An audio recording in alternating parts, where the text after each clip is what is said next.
मैं ड्रीम 11 का ऐसा सच बताने जा रहा हूँ जिसके बारे में आप शायद ही जानते हो। कोई भी फैंटेसी गेमिंग प्लेटफॉर्म अपना पैसा तो निकाल लेता है, चाहे आप हारो। आने वाले समय में देश की इकोनॉमी पर बहुत बुरा असर पड़ेगा। अनुमानित 25 से 30 करोड़ पर डे का। कभी सोचा होगा कि ये एक ऑनलाइन तरीके का सट्टा है, फिर भी सरकार इस पर कोई एक्शन के चलते हुए हाई कोर्ट ने ड्रीम 11 के खिलाफ दर्ज केस को रद्द कर दिया। नमस्कार दोस्तों, अगर मैं कहूँ कि ड्रीम 11 जैसी कई बेटिंग एप्स आपकी जिंदगी बर्बाद कर रही है तो क्या आप मानेंगे?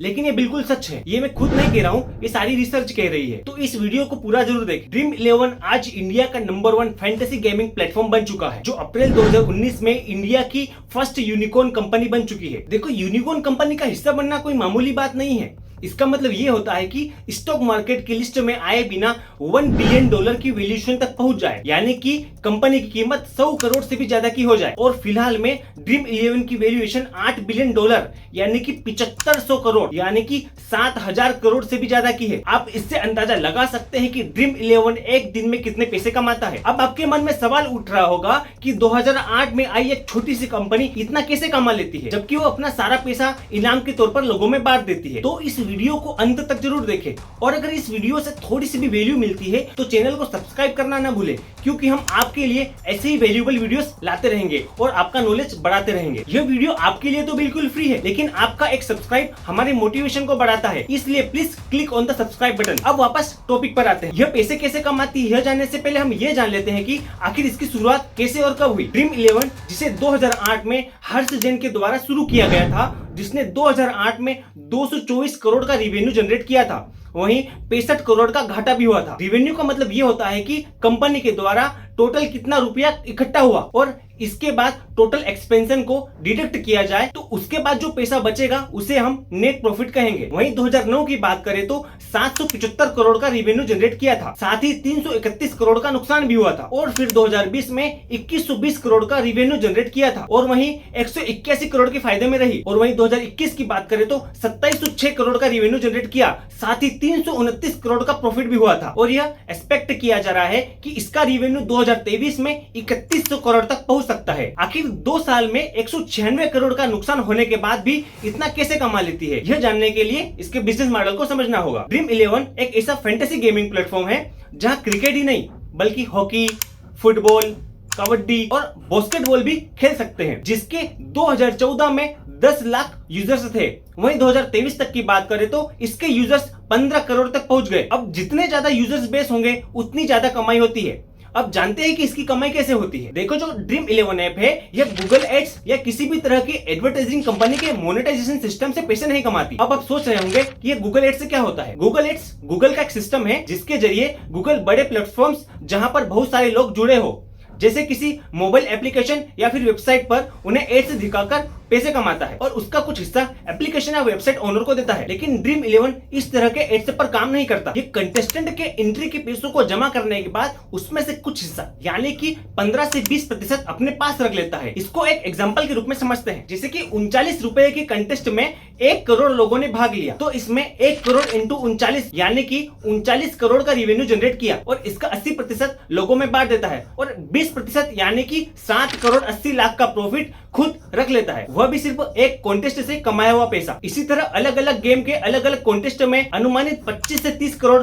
पर डे का प्रॉफिट होता है। फिर चाहे दुनिया के जाने माने धोनी को ही ब्रांड एम्बेसडर क्यों न बनाना हो, इनके लिए बहुत आसान हो जाता है। और इन्हीं पैसों का investment TV ads, IPL branding और मोबाइल एड्स में किया जाता है, जिसकी वजह से यह बिजनेस बढ़ता ही जा रहा है। देखो, ऐसा नहीं है कि ड्रीम 11 एक अकेला फैंटेसी गेमिंग ऐप है।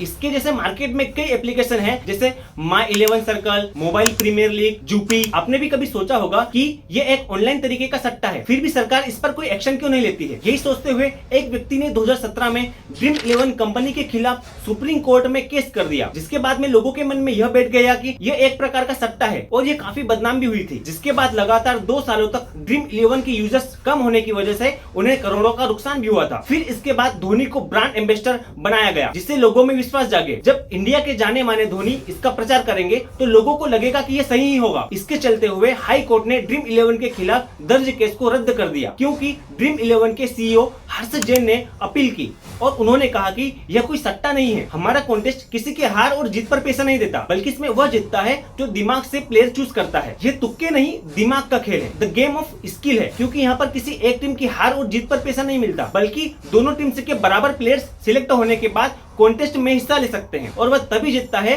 जब पॉइंट्स ज्यादा होते हैं। और इस तरह केस जीतने के बाद ड्रीम 11 लोगों की पसंद बन गया, क्योंकि इसका एडवर्टाइजमेंट देश के जाने माने हस्तियों से कराया जा रहा है। मैं ड्रीम 11 का ऐसा सच बताने जा रहा हूँ जिसके बारे में आप शायद ही जानते होंगे, और अगर आपने चैनल को अभी तक सब्सक्राइब नहीं किया है तो अभी करें, क्योंकि इसी तरह के नॉलेजफुल वीडियो हम आप तक लाते रहेंगे। तो चलिए फिर से टॉपिक पर आते हैं। ड्रीम 11 में न जाने कितने युवा बर्बाद होते जा रहे हैं।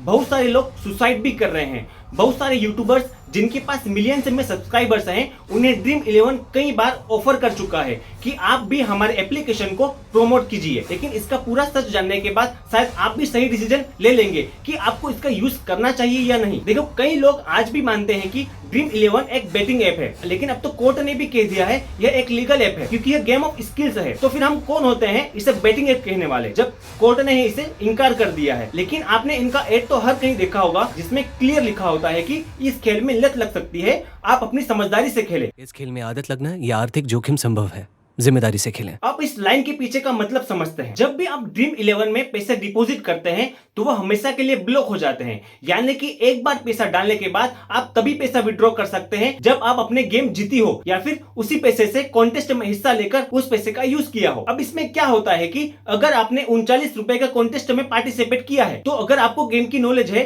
तो आप जीतेंगे, और ऐसा होने पर आप और अगले गेम खेलेंगे और आप जब तक पैसा लगाते रहेंगे जब तक आप कोई बड़ी गेम नहीं जीत जाते। और इसी तरीके से हर व्यक्ति इस लत का शिकार हो जाता है। और यह कोई छोटी चेतावनी नहीं है, क्योंकि कोई भी फैंटेसी गेमिंग प्लेटफॉर्म अपना पैसा तो निकाल लेता है, चाहे आप हारो या जीतो उसे कोई फर्क नहीं पड़ता। अब समझते हैं कि अगर आपने इस गेम में 39 रुपए के साथ पार्टिसिपेट कर भी लिया तो आपने कभी सोचा है कि आपके जीतने की प्रोबेबिलिटी कितनी है। माना कि आपने 2 करोड़ के फर्स्ट प्राइज जीतने के लिए 39 रुपए से गेम में पार्टिसिपेट कर लिया। अब आप अकेले नहीं हैं, आप जिसे 50 लाख लोगों ने 39 रुपए लगाए हैं, यानी कि 50 लाख लोगों में सिर्फ एक इस फर्स्ट प्राइज को जीत पाएगा, जिसकी प्रोबेबिलिटी 1/50 लाख है। विकिपीडिया के अनुसार सिर्फ इंडिया के 160 मिलियन एक्टिव यूजर्स हैं, जिसमें से ऑलमोस्ट यूथ इस गेम का हिस्सा बने हुए हैं, वही युवा जिनके ऊपर देश का भविष्य निर्भर करता है। अगर आगे भी ऐसा चलता रहा तो आने वाले समय में देश की इकोनॉमी पर बहुत बुरा असर पड़ेगा, क्योंकि जिस युवा को कुछ नई स्किल सीखने में अपना वक्त गुजारना चाहिए वही सब इस फैंटेसी गेमिंग ऐप में अपना टाइम वेस्ट कर रहे हैं। लेकिन आपको जानकर हैरानी होगी कि इस गेमिंग ऐप्स के आने के बाद लोग स्पोर्ट्स में ज्यादातर क्रिकेट देखने में अपना टाइम वेस्ट कर रहे हैं, क्योंकि सीधी सी बात है, अगर किसी ने गेम में पैसा लगाया है तो जाहिर सी बात है कि उस गेम में क्या चल रहा है, किसके कितने पॉइंट्स बने हैं, देखना ही पड़ेगा। देखो, अगर यही टाइम किसी अच्छे काम में दिया जाए तो अपने टाइम को यूटिलाइज करके कुछ नया सीखा जा सकता है और हमारे समय का सही उपयोग किया जा सकता है। तो आप अपनी राय कमेंट में जरूर लिखें। देखो, अब आप सोच रहे होंगे कि यह सब गलत हो रहा है तो सरकार कोई एक्शन क्यों नहीं लेती। देखो, अब ऐसा है कि मानो कि आपने 2 करोड़ की लॉटरी जीत भी ली, अब उसके हिसाब से जीते हुए अमाउंट का 30% का टैक्स गवर्नमेंट को जाता है, जिसे टीडीएस कहते हैं, क्योंकि गवर्नमेंट एक्ट के तहत अगर कोई लॉटरी अमाउंट जीतता है तो उस केस में 30% गवर्नमेंट टैक्स काट लेती है। अब 2 करोड़ का 30% यानी कि 60 लाख सीधा गवर्नमेंट के पास जा रहा है। यही नहीं, बचे हुए 40 लाख से अगर कोई चीज परचेस करेगा तो उसका भी 12 से 18% जीएसटी टैक्स से भी गवर्नमेंट को ही जाएगा। तो कुल मिला के देखा जाए तो गवर्नमेंट और गेमिंग ऐप दोनों का फायदा है,